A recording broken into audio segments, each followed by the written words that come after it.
Hello, my name is Nin. I'm 10 years old, and today I'm going to talk about mindset of a champion. Michael Jordan said, "I've missed more than 9,000 shots, lost almost 300 games, and 26 times I've been trusted to make the game-winning shot and miss.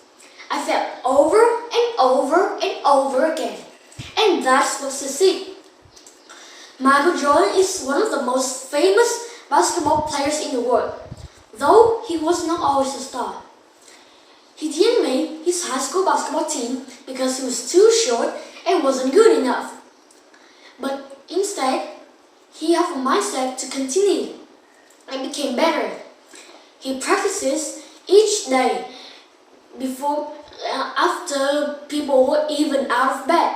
And because of this, he didn't only make his team the team of the year, and he also one of the most greatest players of all time and a true champion.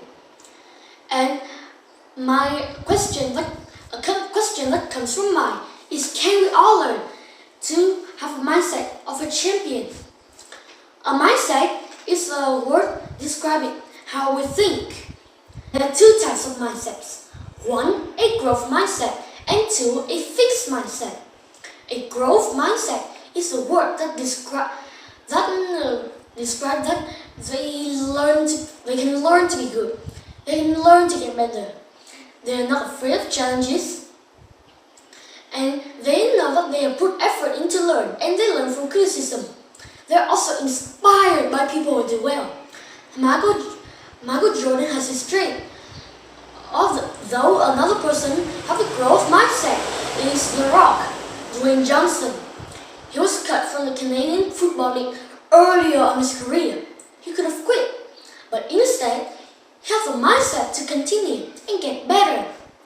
And now he faced many challenges, and he's now a super famous movie star and one of my favorites. Do you know that coaches and professional scouts didn't just look for people who have skills, but they also looking for people who have a fixed mindset, who's coachable, and who he give 100% from learning. And they don't want is the people who think they are already good enough. They are not afraid of challenges, and they're not coachable. These people have a fixed mindset. A fixed mindset is a people that is opposite of a growth mindset. That people who get afraid easily, and they get defensive easily. They cannot learn. So, which mindset do you think I have? Well, let me tell you a story. Reading has always been hard for me. From kindergarten to 4th grade, I was always a bit below grade level in reading.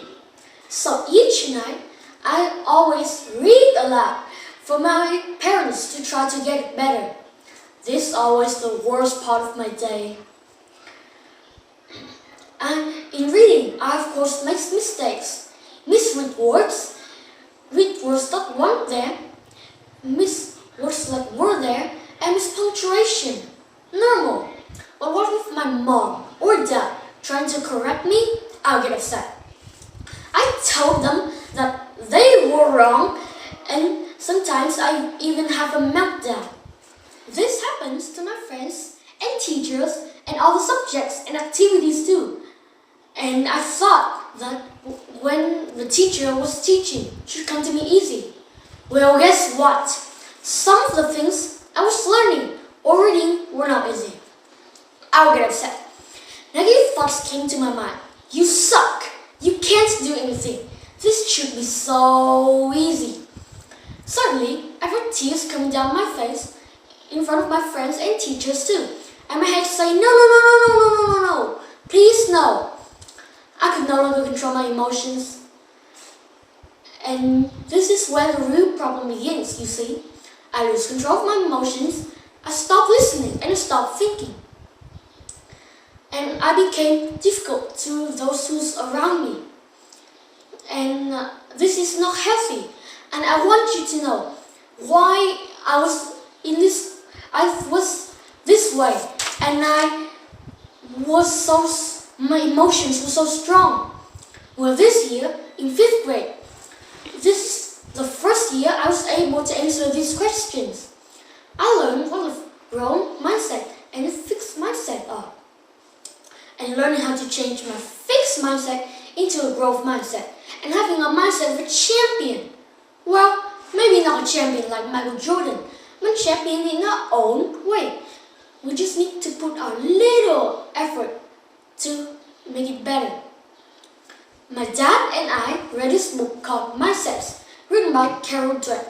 Carol Dweck is a professor and professional psychology in mindsets. But the greatest advice I've ever got was from my teacher and school counselor. This advice was a one little 3-letter word. This word was yet. They told me to always put the word yet at the end of my sentence. I can't do it. I can't do it yet. I don't understand. I don't understand yet. The word yet makes me feel I just put a little more effort before I understand it. I still struggle with my fixed mindset from time to time. However, I now know why I am getting upset and frustrated with myself. Now, for any of you who still have a fixed mindset from time to time, please know that I prove you can beat it. I still struggle with my writing, but I'm saying that I'm winning because I'm in front of you all today. Thank you.